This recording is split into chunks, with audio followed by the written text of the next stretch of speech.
Okay, first up, we'll be focusing on our training mentality. Within training mentality, we'll be focusing on 6 aspects. Our first one is what goals and targets are you setting in order to better yourself as a goalkeeper?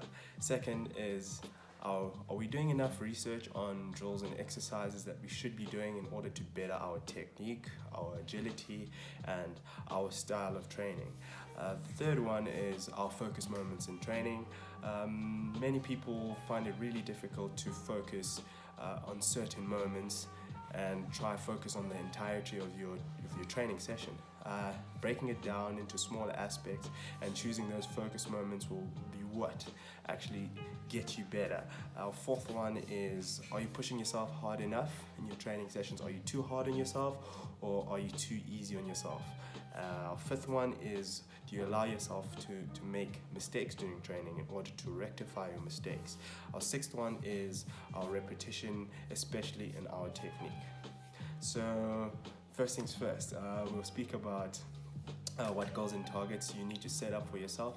You have to understand that a season is quite long and it can be really, really taxing on the mind. So you have to understand that your goals have to be, first things first, have to be realistic.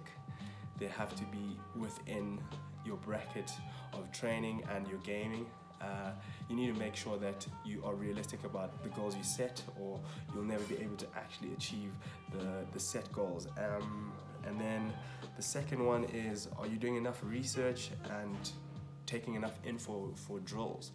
Making sure that you're speaking to your coaches or your trainers or your physicians regarding improving yourself. You need to be able to be honest with what type of work you are capable of doing, first things first. Secondly, are you boosting yourself enough with your training sessions?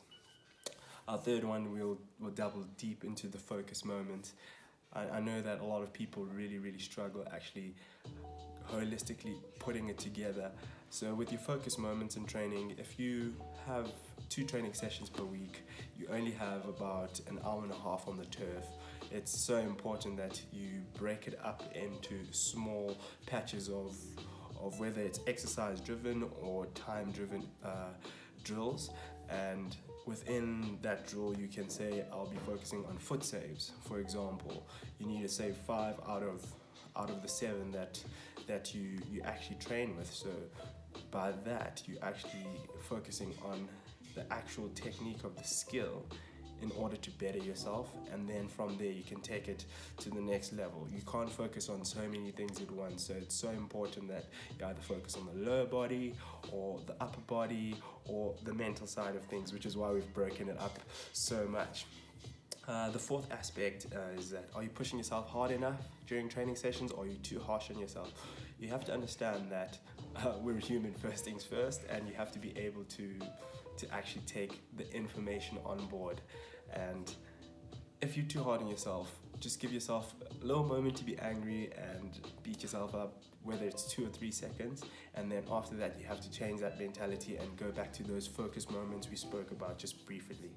And once you start getting better at it, you'll start seeing that there are more ways in order to let your training sessions flow, and then that's when you can start becoming mentally stronger and building a bridge past that being too harsh on yourself or being too easy on yourself.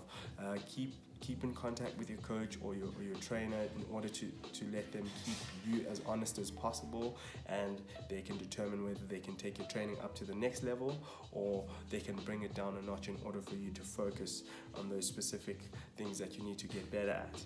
And the next one and the last one is your repetition, and are you also allowing yourself time to make mistakes during training sessions? I think a lot of people don't allow themselves to make mistakes during training, which is what limits or brings you that mental block during trainings and in games sometimes. So it's very important that you take the time to actually make the mistakes in training. Do it wrong, so that you know that next time when you're in a situation like that, you're able to rectify it as quickly as possible. And also just taking the time to actually focus on the nitty-gritty things by making those mistakes, you actually get better, which leads on to our next point, which is repetition.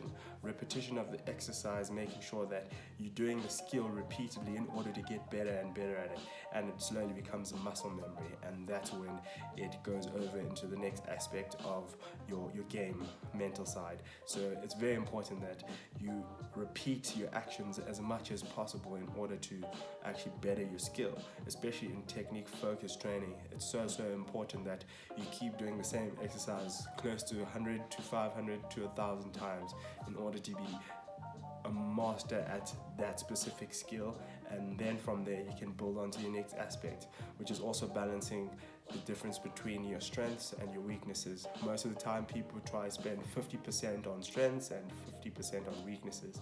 I would advise that you work more on your strengths, and once you perfect your strengths, because it becomes muscle memory, then you can put more time and energy towards your weakness to actually make yourself a little bit better.